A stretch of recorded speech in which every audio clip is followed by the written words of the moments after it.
Everyone has experienced the frustration of not being able to hear someone, or even worse, trying to get the attention of someone who's not listening. Focus on that frustration and inconvenience and then imagine it every day and all the time. What if you couldn't hear your mother's voice? You couldn't cheer for your favorite team. You couldn't even tell someone your opinion. Being deaf affects every single aspect of your life. Many people don't know that over 70 million deaf people in the world use sign language as their first language. But that doesn't mean that all deaf people can communicate with each other through the exact same signs, which makes it even more difficult. American Sign Language, also known as ASL, is a common form of sign. It's actually the most comprehensive and complete systems of sign in the world today. In the 16th century, an Italian physician, Geronimo Cardano, declared that the deaf community should be taken care of and that they should be educated on how to communicate with others.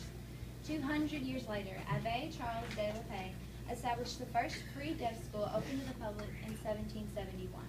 More specific to American Sign Language is the life of Thomas Gallaudet.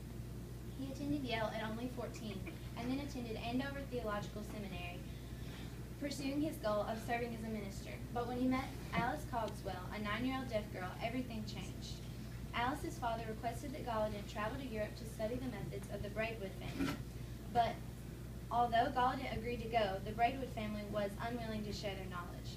Gallaudet was unsatisfied, so he went to Abbé Sicard, the head of a deaf institute in Paris. Sicard invited him to study the school's method of teaching deaf students using manual communication. He studied these in-depth methods under Laurent Clerc. After studying with Clerc, they both sailed back to America to transform the old French signs into English that deaf individuals in America could better understand. Soon after, in 1817, Gallaudet founded the first school for the deaf in the United States. It's the beautiful building that's pictured behind me. Alice Cogswell, the young deaf girl, was one of the first 7 students to attend his school. It was originally called the American Asylum, but today it is still there and it's known as the American School for the Deaf. It's located in Hartford, Connecticut, and is considered to be the birthplace of ASL. Currently, this school has over 200 students and multiple clubs, organizations, and sport teams. Fortunately, there are now over 60 residential institutions in the U.S. that cater specifically to the deaf. American Sign Language is a natural language. It's simply the basics, cutting out supportive words and shortening communication to the key phrases essential to getting your point across.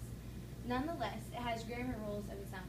For example, one may say, "What is your name?" but you would sign, "Your name what?" Many signs also have associations that are easily remembered. For example, the sign for thirst is running your pointer finger down the front of your throat, as the figure on your left shows. Also, the sign to learn is used by using your right hand to grab something out of your left hand and bringing it to your temple, as it's shown on your right. There's also a sign language alphabet. When it's used, it's called finger spelling, and it's necessary when you're spelling your name or specific places or to specify a proper noun. As you can tell, I'm very interested in ASL. This interest sparked when I went on a mission trip working with and for deaf individuals. Since then, I've been trying to learn it. I've learned that communication with these people is important, and that knowing how to efficiently communicate with them is a vital asset to have. Most importantly, be sure to remember how you would feel if very few people could understand you and most made no effort to communicate with you. The millions of deaf individuals in the world feel that way every day, and we're the only ones who can change that.